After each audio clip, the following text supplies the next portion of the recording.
श्री परमात्मने नमः। चरितं रघुनाथस्य शतकोटि प्रविस्तरम् एकैकम् अक्षरं पुंसां महापातकनाशनम्। श्रीराम शरणं समस्त जगतां रामं विना का गति। रामेण प्रतिहन्यते कलिमल रामाय कार्यं नमः। रामात्रस्यति काल भीम भुजगो रामस्य सर्वं वशे। रामे भक्तिरखण्डिता भवतु मे रामत्वमेवाश्रय। सबैजना यस जुम सत्सङ्गमा जोडिनु हुने सज्जन वृन्द प्रति म हार्दिक नमन गर्दछु। भगवान व्यास, भगवान वाल्मीकि मुनि, सन्त तुलसीदास लगायत सम्पूर्ण ऋषि मुनि ऋषि वृन्दहरुमा म नमन गर्दछु।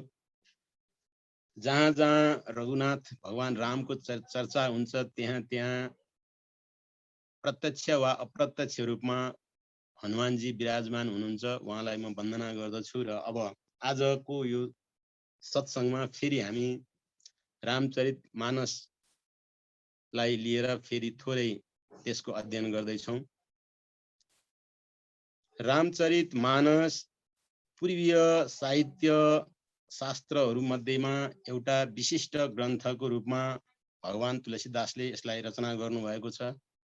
यसको रचना हुने सन्दर्भमा भगवान तुलसीदासले पनि निकै सङ्घर्ष गर्नु परेको कुरा उहाँको जीवन चरित्र पढ्दा र उहाँले यो शास्त्र निर्माण गर्दाखेरि भोग्नु परेको कुराहरूबाट हामी थाहा पाउँछौँ।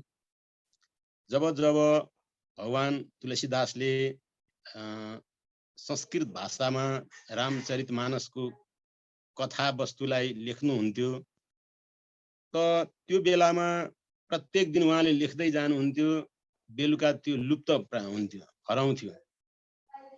यसबाट भगवान तुलसीदास आफै पनि चिन्तित हुनुभयो र उहाँलाई आकाशवाणी भयो कि हे मुनि, हे सन्त, हे तुलसी, अब यो संसारमा यति धेरै गहिरेर संस्कृत भाषा बुझ्ने र बुझाउने मानिसहरू बिस्तारै बिस्तारै कमी हुँदै जान्छन्।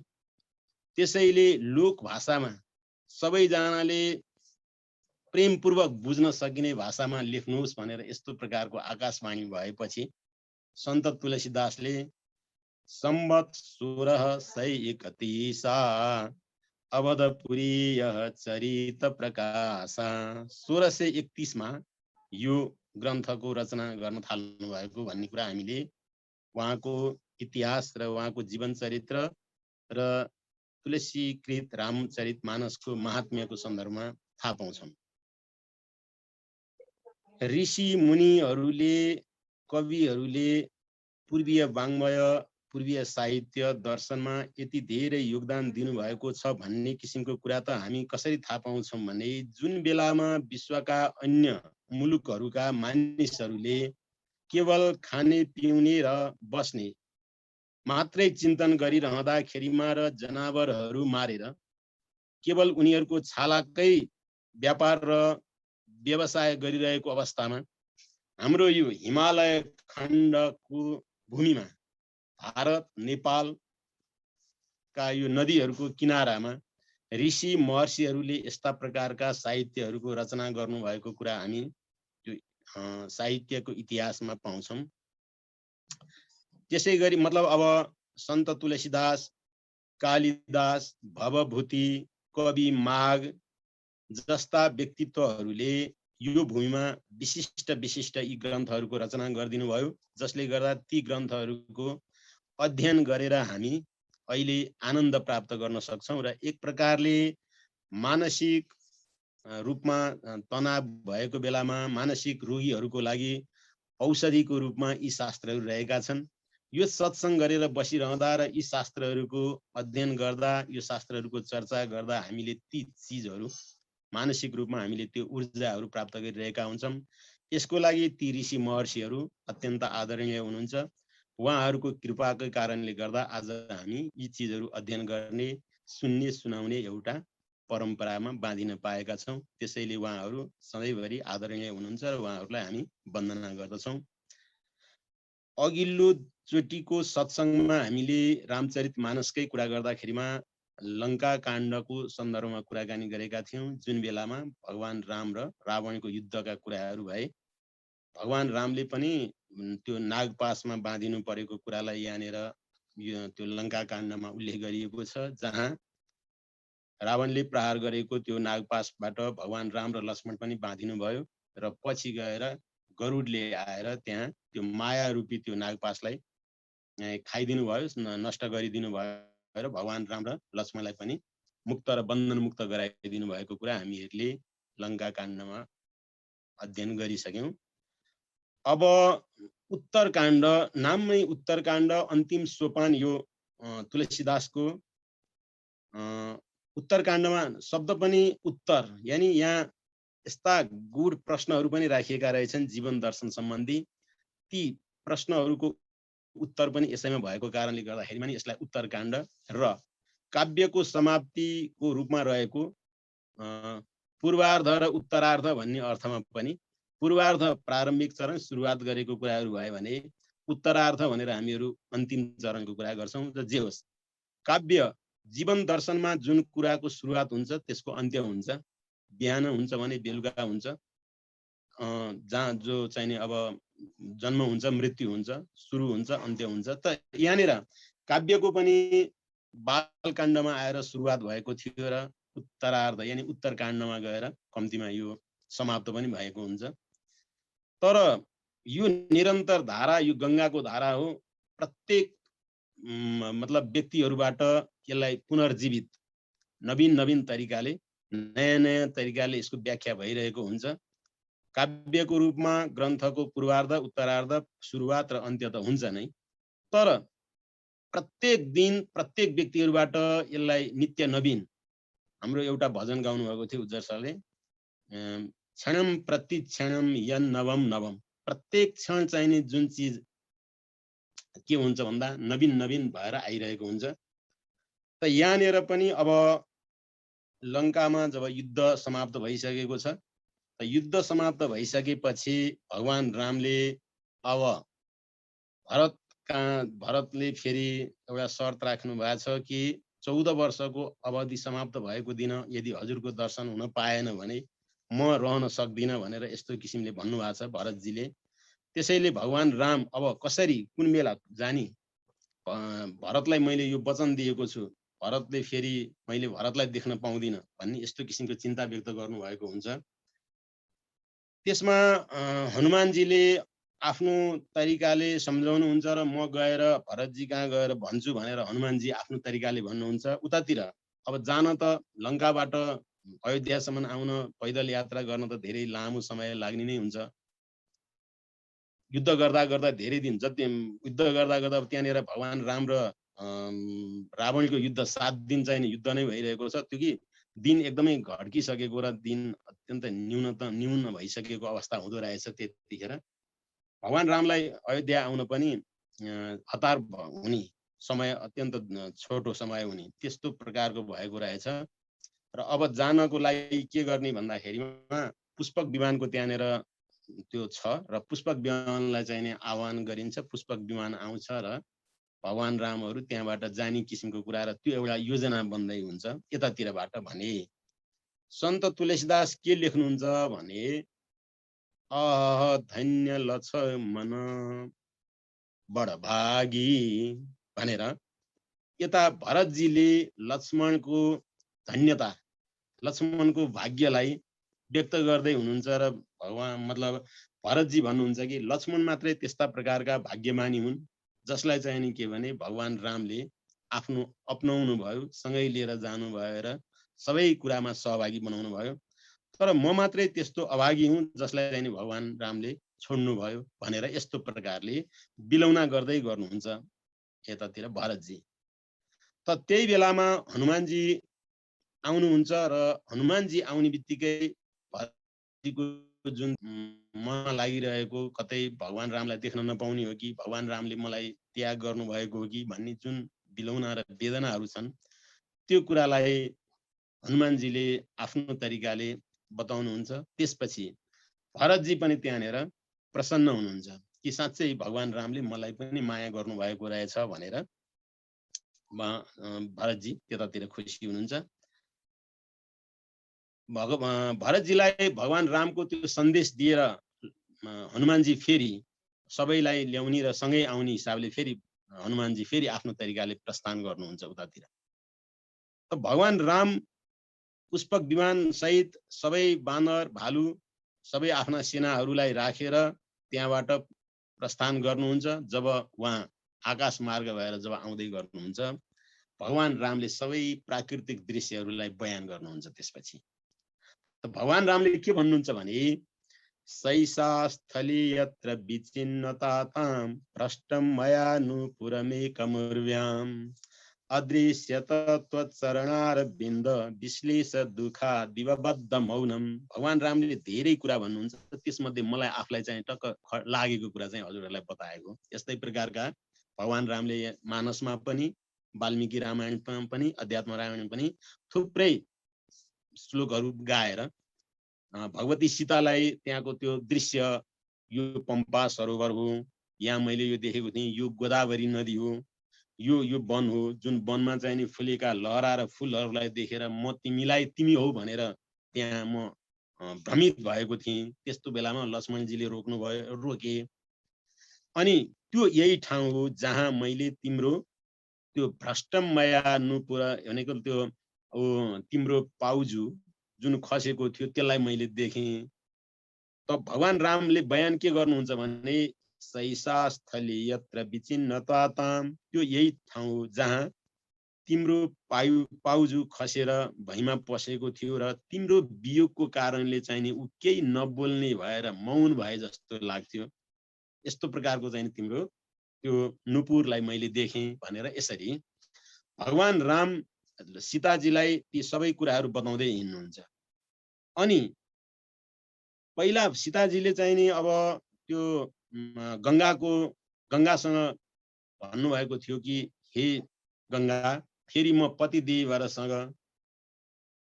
सहित म चाहिँ आएर तपाईँको पूजा गर्न पाऊँ, तपाईँको दर्शन गर्न पाऊँ भनेर चाहिँ यस्तो प्रकारले भगवती सीताले गङ्गासँग प्रार्थना गर्नुभएको थियो।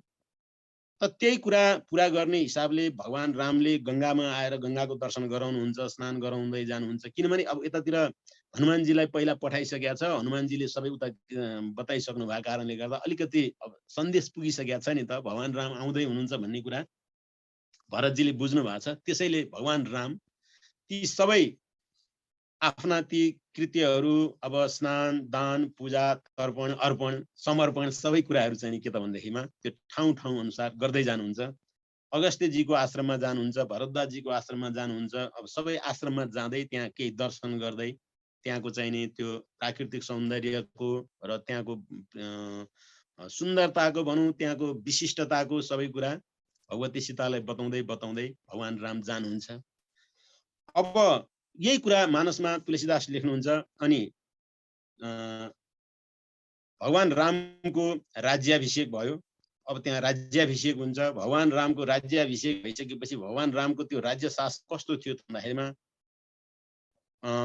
नचाग निजम भयम किञ्चित स्नाप्सु मज्जन्ति जन्तव भनेर त्यहाँ चाहिँ नि कुनै भगवान रामको राज्यकालमा भगवान रामको जुन समयमा राज्यमा कुनै प्रकारको दुःख कष्ट भएन। त्यहाँ कुनै अब पहिला भएको जुन घटना छ, भगवान रामको वियोगमा दशरथजीको प्राण गएको थियो। यो कुरालाई भगवान रामले बुझ्नु भएको थियो र भगवान रामको राज्यकालमा त्यस्तो पिता पुत्रको कहिल्यै वियोग हुन सकेन, भएन, हुन पाएन। पिताजीको मृत्युको कारणले गर्दा माताहरूको जुन वैधव्य जीवन भगवान रामले अनुभूत गर्नुभएको थियो। त्यस कारणले भगवान रामको समयमा असमयमा त्यहाँ कसैले चाहिँ त्यस्तो किसिमको वियोगको पति पत्नीको वियोगको चाहिँ सामना गर्नु परेन। त्यहाँ कर ग्रहणम केवल कर ग्रहण भनेको मतलब कर ग्रहण केवल विवाहमा मात्रै हुन्थ्यो भनेको मतलब दुलैको कर चाहिँ नि दुलाहाले ग्रहण गर्थे। तर कर ग्रहण भनेको मतलब त्यस्तो किसिमको करको चाहिँ नि भार कुनै जनताहरूलाई दिएन। कर यसरी लियो कि पक्क मिवा मात फलम राज्यम दवाप्नुया, जसरी पाकेको फलहरूलाई चाहिँ नि त्यो मालीले चाहिँ नि फल फुललाई टिप्छ, त्यसै गरी जसरी मौरीले फुलको रस लिन्छ तर फुललाई पनि थाहा हुँदैन, त्यहाँ कुनै फुलको सौन्दर्य कतै गएको हुँदैन, फुलको रसको चाहिँ त्यहाँ केही मर्म मतलब फुलको कतै केही घटेको हुँदैन, तर मौरीले लिइसकेको हुन्छ र त्यहाँबाट पुरा रस लिइसकेको हुन्छ। त्यसै गरी भगवान रामको राज्यकालमा त्यहाँ कुनै प्रकारको जनताहरूलाई करको चाहिँ भार बेहोर्नु परेन, यद्यपि लिनुहुन्थ्यो जसरी मौरीले फलको रस लिए जस्तै गरेर। अनि जनताहरूको आँखामा आँसु आउँथ्यो भने केवल यज्ञको धुवाँले गर्दा मात्रै आँसु आएको हुने थियो। भगवान रामको राज्यकालमा अयोध्यामा जनताको आँखामा कतै आँसु देखिएको भने यज्ञको धुवाँको कारणले गर्दा आँसु आएको देखिन्थ्यो, कुनै जनताको आँखामा कहिल्यै आँसु आएको हुँदैन थियो। अनि कम्पन यदि हुन्थ्यो भने केराको पातमा कम्पन हुन्थ्यो, कुनै जनताहरूमा कुनै किसिमको डरको कारणले कम्प भएर मतलब काम्नु पर्ने थिएन है। त्यस्तै गरी भनिन्छ के भने अब भगवान रामको पालामा चाहिँ अब व्याख्या गर्नुहुन्छ साहित्यकारहरू कविहरू भन्नुहुन्छ के भने शकुनी वध भनेको शकुनी भनेको चरा, चराको वध, शकुनी वध यदि हुन्थ्यो भने महाभारतको कालमा मात्रै भएको हुन्थ्यो, मतलब महाभारतमा मात्रै शकुनीको वध हुन्थ्यो। भगवान रामको पालामा भगवान रामको राज्यमा कहीँ शकुनी वध चराहरू मार्ने काम कहिले हुँदैन थियो। त अश्वमेध सहस्राणी मतलब सहस्र हजारौं यज्ञहरू गर्नुभयो। अनि चतुर्विंश सहस्राणी त्यहाँ अब 1000 मतलब 11,000 वर्षसम्म भगवान रामले राज्य गर्नुभयो। त त्यहाँनिर त्यस्तो किसिमको कुनै किसिमको समस्याहरू आएन। यसरी भगवान रामको चाहिँ हजुरको चाहिँ के त भन्दाखेरिमा राज्यको चाहिँ त्यहाँनिर वर्णन गर्नुभयो तुलसीदासले। अनि त्यसै गरी अब त्यहाँनिर के भयो भन्नु होला भनेदेखि अर्को हामी भन्दै छौं भगवान राम अब भागवतमा वेदस्तुति दशम स्कन्धको 87औं अध्यायमा भगवान व्यासले वेदस्तुति भनेर भगवानको चाहिँ त्यो साकार निराकार सबैको वर्णन गर्नुभएको छ। यहाँ ऋषि महर्षिहरूले आएर भगवान रामको चाहिँ के भन्दामा स्तुति गर्नुभएको छ। वेदस्तुतिको रूपमा वेदको स्तुति गरे जस्तै गरेर रामचरितमानसमा पनि यहाँनिर वेदस्तुति भएको छ। वेदस्तुतिमा गरिसकेपछि वेदले पनि स्तुति गरेको छ। वेदस्तुतिको तात्पर्य किन वेदको माध्यमबाट वेद साकार रूपमा चाहिँ यहाँनिर जनताको रूपमा वेदहरू 4 वेद आउनुभयो र अनि त्यो जनताको रूपमा 4 वेदले चाहिँ भगवान रामको स्तुति गर्नुभयो। वेदको स्तुति सकिएपछि भगवान शंकरजी आउनुभयो र भगवान शंकरले चाहिँ त्यहाँनिर भगवान रामको स्तुति गर्नुभएको छ। र यसरी रामचरितमानसमा भगवान मतलब सन्त तुलसीदासले वेदस्तुति शिवस्तुति गरेर चाहिँ यसरी हजुरको यो भगवान रामको राज्यको वर्णन गर्नुभयो। त्यसपछि अब भगवान रामको सीताको अब त्यहाँ त्यो अयोध्यामा भएका उत्कृष्ट चिजहरूको वर्णन गर्दै गर्दै जानुभयो। र अब भगवान यो कुरा भगवान शंकरले पार्वतीलाई बताउँदै हुन्छ कि उमा यसरी भगवान रामको राज्यकालको बारेमा मैले तिमीलाई बताएँ। अब जुन कुरा मैले तिमीलाई पहिला बताउन खोजेको थिएँ त यो कुरा के भयो भने तिमी पहिला भगवान शंकरले अब अलिकति पार्वतीलाई पूर्व जन्मको कुरा र पहिलाको कुरा बताउनु भयो कि हे उमा जुन बेलामा तिमी दक्षकी छोरी भएर जन्मिएकी थियौ र तिम्रो र मेरो विवाह भएको थियो, मैले तिमीलाई धेरै अनुरोध गरेर रोक्न खोज्दा पनि तिमी त्यो यज्ञमा जान मतलब नगई छोडिनौ, जसले गर्दाखेरिमा तिमीले त्यो शरीर त्याग्नु पर्यो। त्यो कुरा मैले तिमीलाई पहिला बताएँ। यो कुरा तिमी आफै पनि जान्दछौ। भगवान शंकर भन्दै हुनुहुन्छ तिमी आफै पनि यो कुरा जान्दछौ। तिम्रो वियोगको कारणले गर्दा म यति छटपटे कि म त्यसपछि म विभिन्न ठाउँ घुम्दै घुम्दै जाँदाखेरिमा नीलगिरी पर्वतमा पुगेँ। अनि नीलगिरी पर्वतमा पुगेपछि मैले त्यहाँ कागभुसुण्डीजीलाई देखेँ कि कागभुसुण्डीजी सारा चराचुरुङ्गीहरू त्यहाँ धेरै धेरै वृद्ध बुढा चराहरू थुप्रै वृद्ध चराहरू लाई देखेँ र काग भुसुण्डीजी त्यहाँ चाहिँ के गर्दै हुनुहुँदो रहेछ भने भगवान रामको चाहिँ नि त्यो चरित्रहरू गाउँदै हुनुहुँदो रहेछ।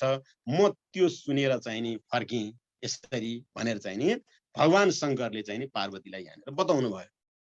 त्यो भनेपछि भगवती पार्वतीले अब फेरि उहाँले के भन्नुभयो भन्दाखेरिमा हे प्रभु अब यहाँनिर थोरै भगवत गीतामा भनिएको कुरा भगवती पार्वतीले चाहिँ नि यहाँनिर अलिकति उल्लेख गर्नुभएको छ। कसरी उल्लेख गर्नुभएको छ भने भगवत गीतामा हामी हजुरहरू सबैले त्यहाँ देख्नुहुनेछ अष्टम स्कन्धमा पुगेपछि त्यहाँनिर मनुष्याणाम सहस्रेषु कश्चित् यतति सिद्धै यततामपि सिद्धात्मा कश्चिन् मां वेत्ति तत्त्वतः। हजारौं हजार मनुष्यहरू मध्येमा कोही कोही मानिसहरूले मात्रै यो ज्ञान यो तत्त्वको बारेमा जान्न खोज्दछन्। भगवान कृष्णले अर्जुनलाई थोरै शब्दमा त्यहाँनिर अलिकति कुराहरू बताउन लाग्नु भएको छ कि धेरै धेरै हजारौं मानिसहरू मध्येमा थोरै थोरै मानिसले मात्रै यो कुराहरू बुझ्दछन् भनेर चाहिँ त्यहाँनिर जुन भन्नुभएको छ भगवान कृष्णले। यहाँ उमाले पनि अब यहाँ भगवान शङ्करसित के भन्नुहुन्छ भनेदेखि करोडौं मानिसहरू मध्येमा थोरै थोरै मानिस मात्रै यो कुरा जान्दछन्। ती थोरै थोरैहरू मध्येमा पनि थोरैले मात्रै के त भन्दाखेरिमा फेरि सत्सङ्गको लाभ प्राप्त गर्दछन्।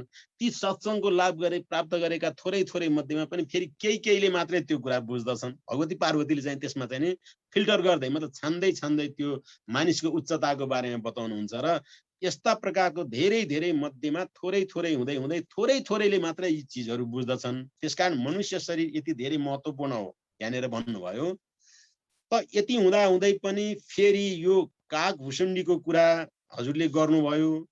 अनि फेरि भगवान शङ्करले बताउनु भएको छ कि हे उमा यो कुरा काग भुसुण्डीजीले गरुडजीलाई पनि बताउनु भएको थियो भनेर यसरी बताउनु भयो। अनि मनुष्य शरीर यति धेरै महत्त्वपूर्ण छ यति महत्त्वपूर्ण छ यति महत्त्वपूर्ण छ भनेर भगवती पार्वतीले ती सबैको चाहिँ भन्दै भन्दै जानुभयो र फेरि हजुरले बताउनु भयो कि यो चरा काग भुसुण्डी र गरुडको कुरा ल्याउनु भयो। यी कसरी महान हुन सकेर यिनले कसरी यो कुरा जाने यस्तो किसिमको हजुरले जुन मलाई बताइरहेको यस्तो प्रकारको यो गुड रहस्य यति धेरै चाहिँ नि गुणतम रहस्यको बारेमा काग भुसुण्डीजीले गरुडलाई बताउनु भयो भनेर हजुरले जुन बताउनु भयो यो के हो यसको रहस्यको बारेमा मलाई बताउनुहोस् भनेर चाहिँ नि भगवती पार्वतीले फेरि त्यहाँनिर जिज्ञासा राख्नुभयो। अब हाम्रो यहाँनिर रामचरितमानसको एउटा विशिष्ट पक्ष चाहिँ के रहेछ भन्नु होला भने वाल्मीकिजीको रामायण र अध्यात्म रामायण भगवान व्यासले लेख्नु भएको छ। भगवान व्यासको कृति भनिन्छ। व्यासकृत अध्यात्म रामायण भनेर त्यहाँ लेखिएको छ। वाल्मीकि रामायण हामी सबैलाई थाहा छ वाल्मीकिजीले चाहिँ नि यो संसारमा प्रकट गरिदिनु भयो।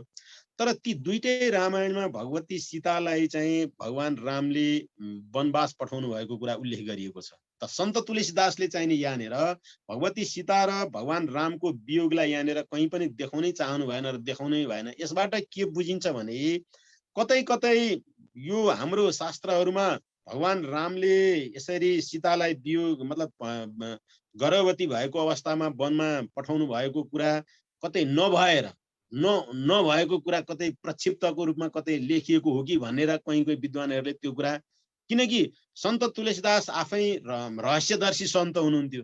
उहाँले जे लेख्नु भएको छ त्यो सामान्य चिन्तन र सामान्य मनुष्यको रूपमा सामान्य एकजना व्यक्तिको रूपमा उहाँले लेख्नु भएको छैन। उहाँको जन्म उमेर पनि लगभग 137 वर्षको उमेरको कुरा लेखिएको छ। अनि त्यसै गरिकन उहाँले जुन लेख्नु भएको छ त 80 वर्षको उमेरमा चाहिँ उहाँले लेख्न थाल्नु भएको छ। 80 वर्षको उमेरमा त्यो विराट चिन्तन आएर जुन लेख्नु भएको छ भनेदेखि उहाँले त्यो भएकै कुरा जुन देखेकै कुरा लेख्नु भएको छ भन्ने किसिमको कुरा नै आउँछ। त्यहाँ के भने अब हसितम वासितम चैव गतिर्यावच्च चेष्टितम तत्सर्वं धर्मवीरेण यथावत् सम्प्रपश्यति। मतलब हाँसेको रोएको चलेको यी सब घटनाहरू कुन कुन बेलामा के भए भन्ने कुरा सब देख्नु भएको छ र त्यो देखेको कुरा लेख्नु भएको छ भनेको छ।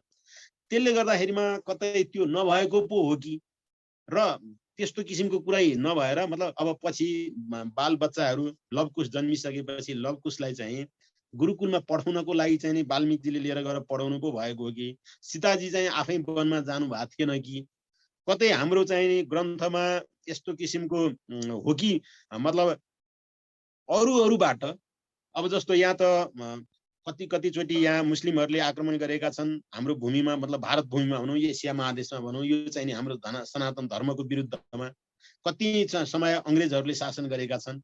कतै यो धर्म दर्शन, यो सनातन, यो वैदिक पद्धतिबाट चाहिँ नि यसलाई चाहिँ नि अलिकति नखस्काउने हो भने, यसलाई यसको मूल्यमा नघटाइदिने हो भनेदेखि हामीहरूले त कहिले पनि उच्च स्थान प्राप्त गर्न सक्दैनौँ भन्ने किसिमले म्लेच्छहरूले भन्ने भनौँ अथवा अर्को कुनै सम्प्रदायले यसमा कतै कमजोरी ल्याउनको लागि गरिदिएको हो कि भन्ने किसिमको कुरा पनि केही सन्तहरूले प्रवचनको सन्दर्भमा बताउनु भएको सुनेको छु। त्यही कुरा मैले हजुरहरूलाई पनि बताइरहेको हुँ कि मैले आफैले ठ्याक्कै जानेको होइन, सन्तहरूबाटै भनेको कुरा निवेदन गरेको हुँ। त सन्त तुलसीदासले यहाँनिर किनभने अलिकति पनि राख्नु भएन, थोरै पनि यहाँ मानसमा चाहिँ नि भगवती सीतासँग भगवान रामको वियोग भएको कुरा राख्नु भएको छैन। त बरु अत्यन्त प्रेमसँग चाहिँ नि आफू ज्ञानी भएको खण्डमा, आफू चाहिँ नि समृद्ध भएको खण्डमा आफ्नो पत्नीलाई, आफूभन्दा जुनियर सबैलाई सँगै राखेर सत्सङ्ग गरेर ज्ञान र विज्ञानका कुराहरू भव्यसँग प्रस्तुत गरेको कुरा चाहिँ बरु भगवान शङ्करबाट यहाँ देख्न सकिन्छ। त भगवान शङ्करले उमालाई भन्नुभयो कि हे उमा, यो प्रसङ्ग तिमीले जुन सोध्यौ बडो विचित्रको छ। प्रसङ्ग के थियो भने एकपटक गरुडजी पनि आफै दिग्भ्रमित हुनुभयो। कुन प्रसङ्गमा भने हे उमा, जुन बेलामा राम रावण युद्ध भइरहेको थियो त्यो बेलामा भगवान राम एउटा के भने नटकृत कपट विकट खगराया नटसेवकहीन व्यापै माया। यो नाटककार भनौँ अथवा त्यो जादु देखाउने व्यक्तिले जुन जस्तो प्रकारले चलाउँछ त्यो चल्नेवाला त्यसै प्रकारले चल्छ। अनि त्यो जादु देखाउने वालाको जुन सहयोगी छ त्यो सहयोगीलाई चाहिँ सम्पूर्ण कुरा थाहा, अरूलाई चाहिँ नि यो नै भइरहेको भन्ने जस्तो हुन्छ। त्यस्तै गरिकन भगवान रामले पनि यो सबै चलाइरहनु भएको छ। अब त्यहाँ एकदमै जान्ने र बुझ्ने व्यक्तिलाई त थाहा छ त्यो कुरा। अब भगवान शङ्करले त थाहा पाउनुभयो नि, जुन बेलामा चाहिँ हे सीते भनेर भगवान राम र लक्ष्मण चाहिँ नि अब त्यो सीता हरणको बेलामा त्यो वियोगको कारणले गर्दा जुन एउटा देखाइरहनु भएको जुन चरित्र, त्यो वियोगमा चाहिँ रोइरहनु भएको चरित्र, त भगवती सीता के उमाले चाहिँ मतलब त्यतिखेर कि सतीले चाहिँ त्यो दृश्यलाई देखेर के गर्नुभयो भन्दा यस्तो प्रकारले पत्नी वियोगमा रुने पनि कहीँ ब्रह्म हुन सक्छ भनेर जुन अवमूल्यन गर्नुभएको छ। त त्यहाँ त के भने अब उहाँले जुन नाटक रच्नु भएको थियो, जुन लीला गर्नुभएको थियो, त्यो लीलालाई बुझ्नको लागि त त्यस्तै किसिमको चेतना भएको र उसकोसँग चाहिँ जान्ने व्यक्ति हुनुपर्छ। भगवान शङ्करले जान्नु भएको थियो, त्यसैले उहाँले चाहिँ त्यो दृश्यलाई देखेर के भन्नुभयो, जय सच्चिदानन्द जग पावन भन्नुभयो, असकै चल्यो मनोजन सावन। बस भगवान राम र लक्ष्मण त्यो रोएको, त्यहाँनिर चाहिँ विलाप गरेको, सीताको हरणमा चाहिँ त्यो देखेको दृश्यलाई देखेर भगवान शङ्कर आफू चाहिँ नि जय सच्चिदानन्द, क्या गजब लीला गर्नुभयो प्रभु भन्नुभयो, देख्नुभयो र दर्शन गरेर हिँड्नुभयो। अब सतीले चाहिँ नि के गर्नु भन्दा यस्तो प्रकारले रुनी नै काहीँ ब्रह्म हुन सक्छ भनेर त्यहाँनिर अवमूल्यन गर्नुभयो। त त्यस्तै यहाँनिर अब भगवान रामले जुन लीला अब त्यहाँ रावणले त्यो गर्दाखेरिमा त्यो मायामा चाहिँ नि त्यो मायाको चाहिँ नि जुन नाग थियो त्यसमा चाहिँ नि भगवान राम पनि के गरिदिनु त लडिदिनु भयो, उहाँ बाँधिनु भयो। यद्यपि थाहा छ ब्रह्मले चाहिँ त्यो लीला गरिरहनु भएको छ भन्ने कुरा। त त्यहाँनिर अब इन्द्रको सल्लाह अनुसार भगवान राम यसरी बाँधिनु भयो भनेपछि नागपासले बाँधिएको कारणले नागलाई खतम पार्नको लागि त गरुडकै चाहिने आवश्यकता भयो। त्यसैले गरुडजीलाई बोलाइयो। गरुडजी जानुभयो र त्यो गरुडजीले त्यो नागपास जुन छ त्यसलाई सबै छिन्न भिन्न गरिदिनु भयो, नागहरू सबैलाई खाइदिनु भयो, आहार गरिदिनु भयो। किनकि उहाँलाई वरदानै छ कि नागहरूलाई मेरो आहारा बनाउनु भन्दाखेरिमा ठिक छ ल भनेर भनिदिनु भएको थियो उही बेलामा सृष्टिको आदिकालमा, जुन बेला गरुडजीले भगवानको चाहिँ नि अब तपस्या गर्नुभएको थियो भनौँ, उहाँको जुन बेला प्रादुर्भाव भएको थियो, जुन बेला उहाँकी माता दुःख दिएका थिए, त्यो कारणले गर्दाखेरि आमाको मुक्तिको लागि उहाँले चाहिँ नि नागहरू मेरा आरा हुन् भनेर उहाँले वरदान माग्नु भएको थियो। यो प्रसङ्ग हामीले कुनै बेला भन्यौँ कि भनेनौँ त, जे होस् यो महाभारतको प्रसङ्गमा आउने कुरा रह्यो। त गरुडजीले यसरी नागहरू सबैलाई सिद्ध्याइदिनु भएपछि गरुडजी त्यहाँबाट हिँड्नु भयो। त्यसपछि गरुडजीको मनमा फेरि कुरा लाग्यो, के हो यो ब्रह्मको कुरा गरिया छ, यति जाबो सानो सानो नागले यसरी बाँधेको छ, त्यो मैले चाहिँ नि गएर नफुकाइदिकन फुक्नु भएन, मैले यो कुरा बुझिन भनेर गरुडजीको फेरि मनमा चाहिँ नि एकदमै संशय आउन थाल्यो। अनि यो गरुडजीको त्यो मनमा जब शङ्का मतलब विभिन्न कुरा आइसकेपछि आइरहेको थियो, बाटामा उहाँले चाहिँ नि नारदजीलाई देख्नुभयो। त नारदजीलाई देखेर चाहिँ उहाँले गरुडजीले भन्नुभयो कि हे मुनीश्वर, कुरो के हो? ब्रह्मको कुरा गरिएको छ, सच्चिदानन्दको कुरा गरिएको छ, त्यस्ता परमात्मा सामान्य एउटा निशाचरले चलाएको नागपास मायाको नागले यसरी बाँधिएको अवस्थामा मैले मुक्त गर्नु परेको छ। हे प्रभु, यसको रहस्य के हो बताइदिनुहोस्, के हो कुरो वास्तविकता भनेर यसरी सोध्नुभयो नारदजीले। त्यसपछि के गरुडजीले यस्तो प्रकारले सोध्नुभयो। नारदजी चाहिँ त्यहाँ फेरि नारदजीले पनि स्तुति गर्नुभएको छ भगवान रामको। भगवान रामको स्तुति गर्नुहुन्छ र हे खगराज, यो कुरा बताउनको लागि म असमर्थ छु, म कसरी बताउँ यो कुरा, यसको बारेमा चिन्तन गर्नको लागि हजुर ब्रह्माकोमा जानुहोस् भनेर नारदजीले फेरि गरुडजीलाई ब्रह्माकोमा पठाउनु भयो। त ब्रह्मा कहाँ नारदजी फेरि जानुभयो। ब्रह्माले पनि फेरि गरुडजीको त्यो प्रश्न सुन्नुभयो, अत्यन्त खुसी हुनुभयो, मनै मन फेरि चाहिँ जय सच्चिदानन्द जग पावन। फेरि त्यहाँ पनि ब्रह्माजीले पनि के गर्नुभयो त स्तुति गर्नुभयो र भगवान रामको महिमा सम्पूर्ण कुरा भगवान शङ्कर जान्नुहुन्छ, त्यसको आधा पार्वती जान्नुहुन्छ, त्यसको आधा चौथाई म जान्दछु। त्यसकारण हे खगराज, तिमी त्यो बारेमा भगवान रामको तत्त्वको बारेमा बुझ्नु छ भने भगवान शङ्करकोमा जाऊ भनेर फेरि ब्रह्माजीले त्यो गरुडजीलाई भगवान शङ्करकोमा पठाउनु भयो। अब गरुडजी फेरि खुसी हुनुभयो, ठिक छ जे होस्, भगवान शङ्करकोमा गएर चाहिँ चिज चाहिँ थाहा पाउने भए, सुन्न पाउने भए, सत्सङ्ग हुने भयो, जीवनभरिको संशय जुन थियो, शङ्का र जुन जिज्ञासा जुन थियो त्यो पूर्ण हुने भयो भनेर गरुडजी फेरि भगवान शङ्करकोमा जानुभयो। त शङ्करजी भन्नुहुन्छ, हे उमा, जब म चाहिँ यसरी चाहिँ म कहाँ जब आउनुभयो त्यो बेलामा म आफ्नै तरिकाले म कतै जाँदै थिएँ, म आफै चाहिँ नि उसमा धुनमा थिएँ। अनि जसलाई जुन भाषामा जसले जे बुझाउन सक्छ त्यसलाई त्यही भाषामा बुझाउन सक्नेको पनि आवश्यकता पर्दछ। गरुडजी पछि हुनुहुन्थ्यो, त पछिलाई मैले चाहिँ नि मेरो भाषामा बुझाउँदाखेरिमा उहाँले बुझ्नु हुँदैन, त्यसैले पछिलाई बुझाउनको लागि, चरालाई बुझाउनको लागि चरा नै आवश्यकता हुन्छ। चराको भाषा चराले नै जान्दछ। त्यसकारण जुन बेलामा मैले सत्सङ्ग गर्न चाहिँ जुन पूर्व जन्ममा तिम्रो वियोगमा म जाँदाखेरिमा जहाँ कागभुसुण्डीजीकोमा पुगेको थिएँ, त्यसपछि त्यहाँबाट मैले चाहिँ त्यो कागभुसुण्डीजीको जुन त्यो व्याख्या गर्ने शैली, उहाँले चाहिँ बुझाउन सक्ने जुन क्षमता, त्यो मैले अनुभूत गरेको थिएँ। त्यसैले मैले चाहिँ नि अब खगराज यानी चराका पक्षीराज गरुडलाई चाहिँ मैले कागभुसुण्डीकोमा पठाइदिएँ। अनि उहाँ कागभुसुण्डीकोमा जानुभयो। अब कागभुसुण्डीकोमा जानुभयो, नीलगिरी पर्वतमा गरुडजी उडेर कहाँ जानुभयो त भनेदेखि कागभुसुण्डीकोमा जानुभयो। अनि कागभुसुण्डीकोमा गएर जाँदाखेरिमा त्यहाँ सबै सरु तलाउमा चाहिँ सबै चराचुरुङ्गीहरू आनन्दसँग बसिरहेका, त्यहाँ चाहिँ अब वृद्ध बाल जवान सम्पूर्ण चराहरू वरिपरि बसिरहेका र कागभुसुण्डी चाहिँ बडो राम्रोसँग चाहिँ ती कथाहरू बताउनु भइरहेको रहेछ। त्यो बेलामा अब गरुडजी त्यहाँ जानुभयो र प्रश्नहरू राख्नुभयो। अनि कागभुसुण्डीजीले चाहिँ अब के गर्नुभयो त भन्दाखेरिमा हे खगराज भनेर फेरि सम्पूर्ण रामायण, अब यहाँ उत्तरकाण्डमा फेरि के आउँछ भन्नु होला भनेदेखि सन्त तुलसीदास लेख्नुहुन्छ, सम्पूर्ण रामायणको चाहिँ नि फेरि सार चाहिँ नि बताउनु भयो। भगवान रामको जन्मको कुरा, अवधपुरी रघुकुल मणि राहु भनेर चाहिँ नि त्यहाँनिर सबै बालकाण्डको बारेमा बताउनु भयो। अनि भगवान रामको जन्म त्यतातिर गएर विश्वामित्रको आश्रममा पुग्नु, विश्वामित्रजीले लगेर जनकपुरमा लगेर भगवान राम सीताको विवाह गराइदिनु, परशुरामजीको र भगवान रामको संवाद।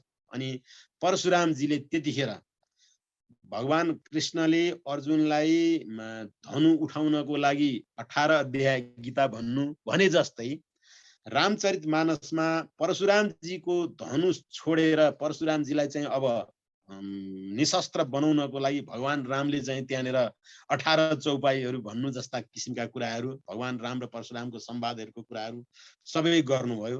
अयोध्या काण्डका चाहिँ सारा वृत्तान्तहरू सुनाउनु भयो। अनि त्यसै गरेर अरण्य काण्डमा भएका जम्मै घटनाहरू सुनाउँदै गएर सबै भगवान रामको चाहिँ नि अब अन्त्यसम्मका ती राम रावण युद्धसम्मका कुराहरू सबै बताउनु भयो।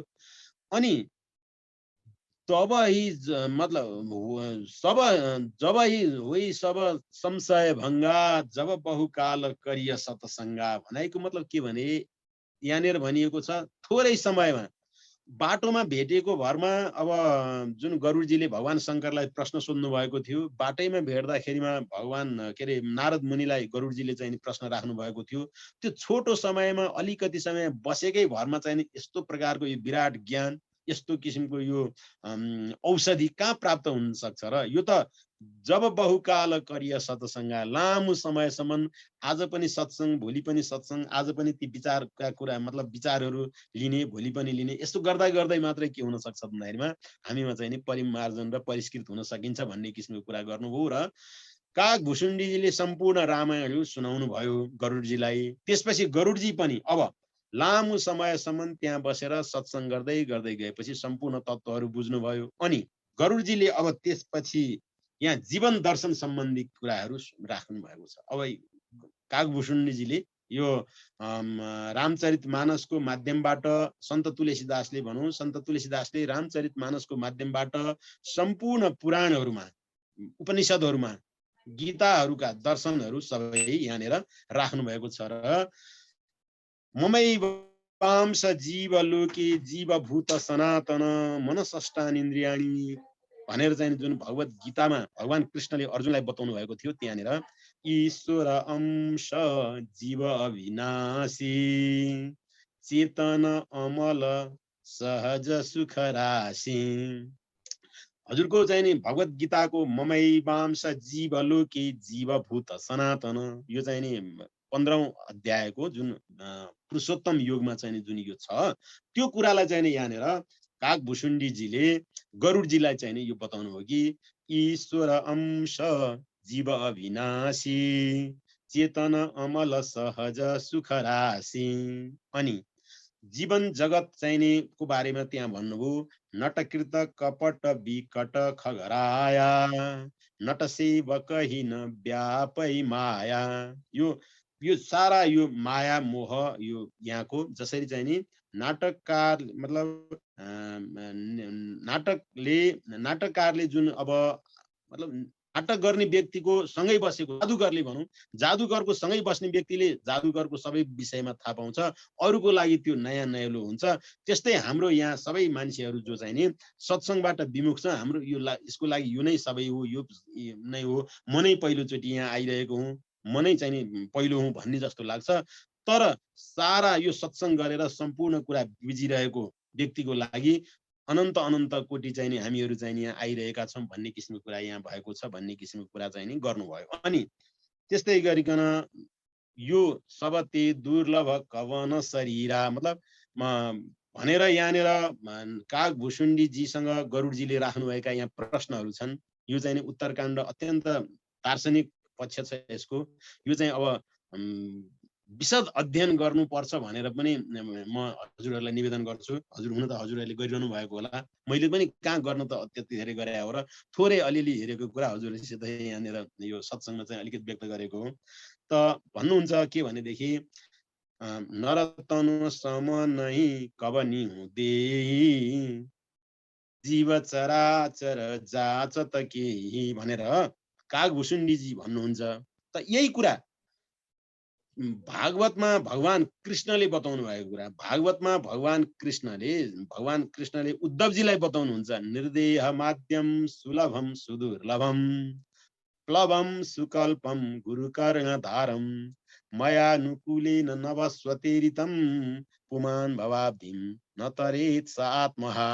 भगवान कृष्णले श्रीमद् भागवत महापुराणको एकादश अध्याय एकादश स्कन्धतिर उद्धवजीलाई बताउनुहुन्छ कि मनुष्य निर्देह माध्यम मानिसको देह अत्यन्त दुर्लभ छ। यो दुर्लभ हुँदा हुँदै पनि हामीहरूले चाहिँ सुलभ तरिकाले प्राप्त गरेका छौँ। त यस्तो प्रकारले दुर्लभ शरीर पनि सुलभ तरिकाले प्राप्त गरे जस्तो भएको छ। खास हामीलाई यसो हेर्दाखेरिमा खास त्यस्तो ठुलो पुण्य त्यति धेरै महत्त्वपूर्ण काम त के गरे होला र, तर पनि यस्तो किसिमको दुर्लभ यो मानव शरीर हामीले प्राप्त गरेका छौँ। यस्तो दुर्लभ शरीर प्राप्त गर्दा गर्दै पनि यसको महत्त्व र मर्मलाई नबुझेर यसलाई यतिकै यतिकै चाहिँ नि खानु पिनु मोज गर्नु भरमा चाहिँ नि हामीले यति नै बितायौँ भने न तरेत स आत्मा, हामी आत्मघाती हुनेछौँ भनेर जुन यहाँनिर भनिएको छ, त्यही कुरा चाहिँ नि भगवान के कागभुसुण्डीजीले गरुडजीलाई चाहिँ बताउनु हो कि नै नरतन सम नै कबने हुँदै जीव चराचर जाच त त्यही। अनि भन्नुभयो के त भनेदेखि सुख के हो दुःख के हो भन्नुभएको छ, प्रश्न राख्नु भएको छ चाहिँ यहाँनिर गरुडजीले। दार्शनिक कुराहरू जीवन दर्शन सम्बन्धी धेरै कुराहरू राख्नु भएको छ। त्यसमा चाहिँ के भन्नुहुन्छ भने नहि दरिद्र सम दुःख जग माहे। कागभुसुण्डीजीको माध्यमबाट तुलसीदास हामीलाई भन्नुहुन्छ नहीं दरिद्र सम दुःख जग माहे सन्त मिलन सम सुख जग नाही। के भन्नुहुन्छ भनेदेखि हे गरुडजी, दरिद्रता बराबरको संसारमा दुःख केही पनि छैन, यो सामान्य कुरा हो। दरिद्रता गरिबी बराबर संसारमा दुःख केही पनि छैन, तर सन्त मिलन सम सुख जग नाही। अनि त्यति हो तापनि यदि असल व्यक्ति सन्त सज्जन यदि कोही भेटिन्छ भने र सज्जनसँगको सत्संग गर्न पाइन्छ यदि भने संसारमा त्यो जति ठुलो सुख पनि केही छैन। अति मजाको चाहिँ फिलोसफी त्यहाँनिर देखाउनुहुन्छ भगवान तुलसीदास भने। यही कुरा रविन्द्रनाथ ट्यागोरले चाहिँ गुरुदेव भनेर सबैले सम्बोधन गर्छन्। रविन्द्रनाथ ट्यागोरले भन्नुहुन्छ के भन्दैमा बुरी दिनों में इंसान को संतों की जरूरत पड़ेगी। उहाँले चाहिँ भन्नुभएको छ बुरी दिनों में इंसान को संतों की जरूरत पड़ेगी भने खराब दिनमा चाहिँ कुनै पनि व्यक्तिलाई सन्तको आवश्यकता पर्दछ भनेर चाहिँ जुन रविन्द्रनाथ ठाकुरले जुन भन्नुभएको रहेछ। सायद उहाँले तुलसीदासको रामचरितमानसलाई यसलाई अध्ययन गर्नु भएपछि यसको बारेमा चाहिँ नि हेरिसकेपछि अनि उहाँलाई पनि त्यो अनुभूति फिल भएको कारणले गर्दा भन्नुभएको हो कि जस्तो मलाई लाग्यो। र त्यहाँ अब जीवन दर्शन सम्बन्धी धेरै कुराहरू भन्नुभयो र अन्त्यमा सन्त तुलसीदास भन्नुहुन्छ के भनेदेखि यह शुभ शम्भु उमा संवादा सुख सम्पादन समन विषादा भवभञ्जन गञ्जन सन्देहा जनरञ्जन सज्जन प्रिय एहा भनेर भन्नुहुन्छ के भने यह शुभ शम्भु उमा संवादा, जुन हामीले हजुर हामी बसेर जुन विषयवस्तुको चर्चा गर्यौं, जुन विषयमा चाहिँ नि बोल्ने सुन्ने जुन गर्यौं, यो सामान्य व्यक्तिहरूको यो सामान्य संवाद होइन। यह शुभ शम्भु उमा संवादा, यो उमा र शम्भुको विचार विमर्श हो, विचार संवाद हो। अनि सुख सम्पादन समन विषादा, यसबाट चाहिँ नि हामीले चाहिँ के भन्छौं सुखको सम्पादन हुन्छ र कतै कतै मानसिक रोग यदि लागिरहेको छ र कतै कतै दुःख भइरहेको छ भने यो चाहिँ नि समन विषादा, यो विषाद हाम्रा चाहिँ दुःख विषाद पीडाहरू जे छन् ती पीडाहरूलाई चाहिँ नि मतलब समन गर्ने औषधि पनि हो हैन।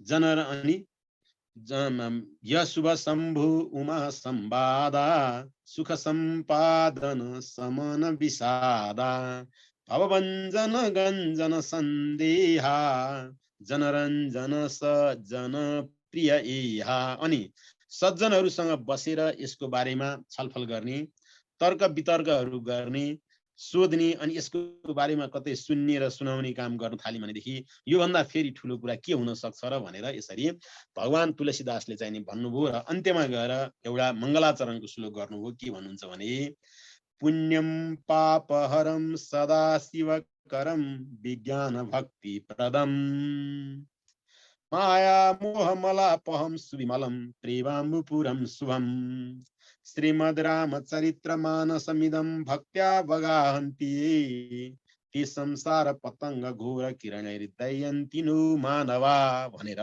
यसको चाहिँ नि मानवा भनेर यसलाई चाहिँ नि यो पुण्य हो पापलाई हरण गर्ने हो अनि यहाँ ज्ञान विज्ञानको बारेमा बताउने शास्त्र हो माया मोहलाई चाहिँ नि यसले अब समन गर्ने हो र यसलाई श्री रामचरित्र मानसमिदम यसलाई रामचरित्र मानस भनेर चाहिँ नि यो ग्रन्थलाई भनिन्छ र यसबाट सबैजना मानिसहरू चाहिँ नि मुक्त हुन्छन् र खुसी हुन्छन् र जीवनको रस प्राप्त गर्न सक्दछन् भनेर मानवा भन्नुभयो। अब सुरुमा यसको सुरुको आदि श्लोकमा के भनेको छ भन्नु होला भने वर्णानाम अर्थसंज्ञानाम रसानाम छन्दसामपि मङ्गलानाम च कर्तारौ वन्दे वाणी विनायकौ भनेर मङ्गलाचरण गर्दा वबाट सुरुवात गरिएको छ।